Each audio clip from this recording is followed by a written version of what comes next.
It's really integral to the whole concept of what's happening here at Knepp. This idea of a landscape that is driven and managed by herds of animals, chewing on different things, trampling, making the landscape more dynamic and more complex in the process. And within an intact ecosystem, you have sort of all of the tiers in place. And I think in the UK, probably more than certainly anywhere in Europe, we've taken out a lot of elements of the ecosystem.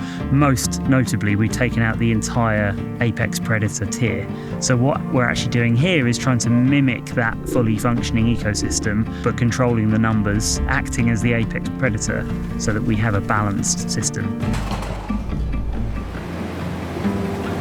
I think the hardest thing as a butcher is to do justice to the animal. You know, they've had such a good life out in the wilding project. And so this is where it's a really unique experience where we've come across Billy Tannery, being able to utilise that whole fifth quarter, the full hide, actually being able to get something back as a finished product, tanned, worked as leather, something that is really unique, not only for Knepp, but, you know, unique in the UK as well.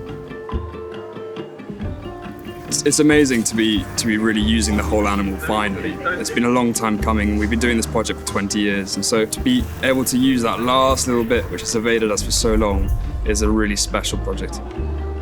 The difference with deer leather is that it is this sort of beautifully soft material. This is a piece here that you can see. Yeah, it's so interesting to see the lives of these deer reflected in the material. I mean, these deer are out in the rewilding project rubbing up against bramble and blackthorn and hawthorn, and so it's so wonderful to kind of see that in the material. The scars and the marks and all of that kind of natural variation that people maybe aren't used to seeing with leather, but actually with our products and with this range, we'll put them front and centre.